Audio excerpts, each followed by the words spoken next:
Salutations, one and all, and welcome to RWBY Recapped. So, let's have a look at episode 3 of Volume 9. There are spoilers ahead, so if you're opposed to such, then now is the time to back out. Now, let's have an analysis, shall we? We begin with Team RWBY following these toy soldier guards to this Crimson Castle, and Weiss wonders if they should be following this course of action. RWBY states with melancholy that that's what this Alex did, but again, how does anyone know this? How did she get here, and how did she get back? For that matter, why would anyone believe her? She'd sound like a lunatic to anyone she told this story to. This story of the girl who fell through the world raises quite a lot of questions that I don't know we'll get the answers to. But we meet the Red Prince, not the Red King. Oddly, one of the guards says that, if it hadn't been for your kind, the king would still be here. I have to wonder if that's going to factor into the plot at some point in the future. The Red Prince also describes himself as the heir to the castle, not its ruler. That would imply that the king isn't dead, just indisposed. Two of the guards then present Penny's blade to the prince, but he becomes enraged that it isn't red.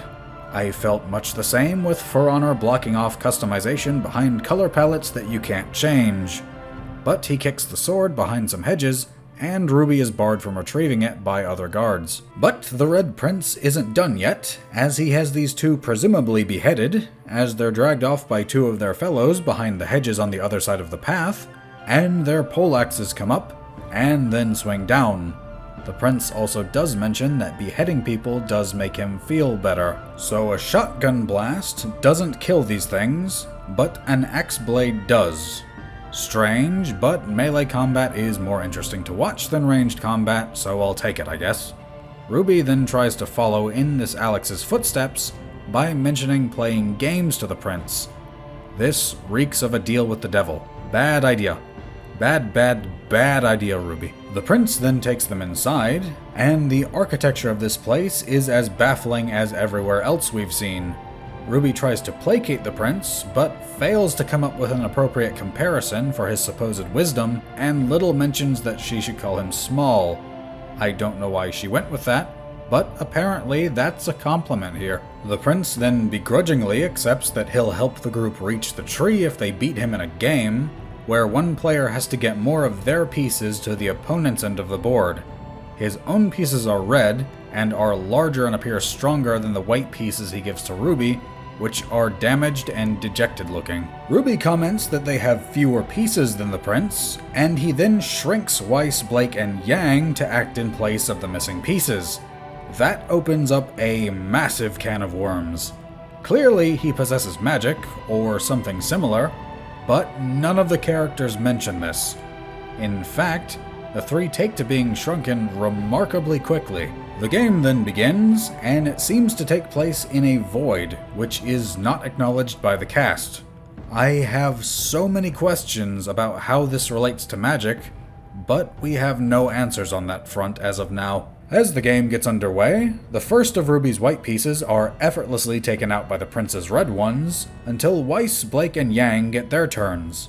It would seem that their diminished stature didn't affect their strength, at least not to the point where they can't bat aside some derpy board game pieces. The prince then asks RWBY why they want to get to the tree, and she says that it took someone they knew home. If it could take this Alex back, then could it not bring other things from this place to Remnant as well? But when the Red Prince learns that 3 of them are human, he goes ballistic. He orders all of his pieces to attack, including the white ones that had just been inspired by Team RWBY. Seriously? This guy abuses you, and then you take his side? Oddly, Weiss, Blake, and Yang are almost overwhelmed. I don't know how these doofy things were as successful as they were, until RWBY encourages them, and then they outright win. I also don't know why RWBY didn't interfere when the prince broke the rules of the game. He's gone back on his word and is trying to kill or capture your friends, and has no backup in this void. Now would be a great time to attack him and force him to undo this. But after the 3 members of Team RWBY best the pieces, the board returns to the castle's interior, and the prince is still fuming.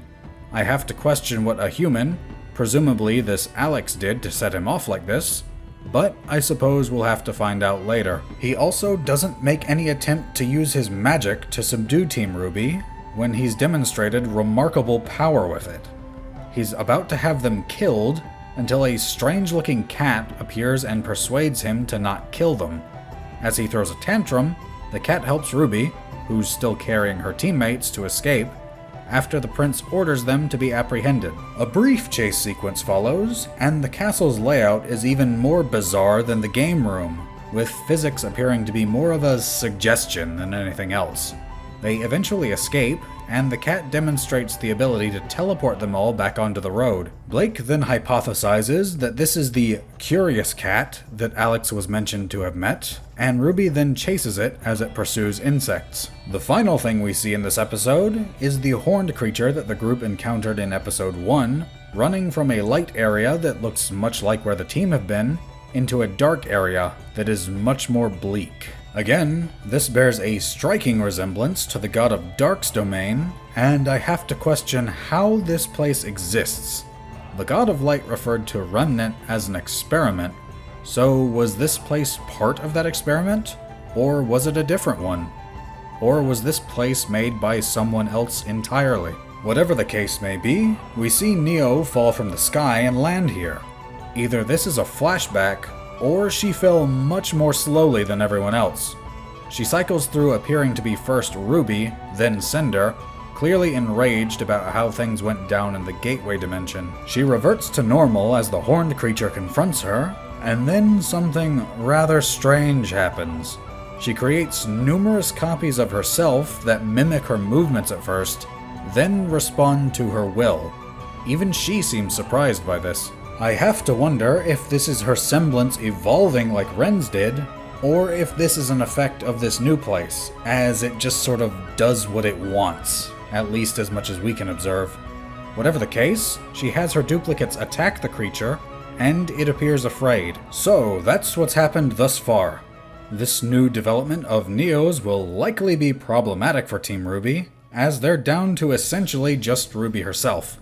The other three are still tiny, which in and of itself is a colossal problem. But we also haven't seen or heard of Jean.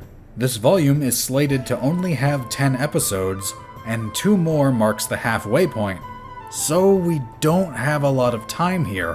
Whatever is going to happen needs to happen quickly. But a lingering issue is this. What is the narrative purpose of this volume? As glad as I am to have new episodes of RWBY, unless something happens here that can affect the plot with Salem, then this place doesn't have a purpose in the story. We're nearing halfway, and we don't know about anything here that will help on that front. Is the AWOL relic from Beacon here somehow? If that's the case, then the way out of here could also be a way in, and that would give Salem or her henchmen a way to get to it. But ultimately, all we can do is wonder about that for now. I really hope that this volume isn't just filler. We need to either advance the plot, develop the characters, or let us know more about the world, preferably more than one of those at a time. Having the main cast isolated from the others could help on the second point, but we're just so far into the plot right now that we really need to focus on how to take the big bad down. I apologize for this installment's lack of timeliness, but I was at work while this was released, and I have a crippling addiction to paying my bills. If you found this video entertaining or informative, then feel free to leave a like if you're so inclined, and subscribe to see more. And may you all have a weapon in each hand.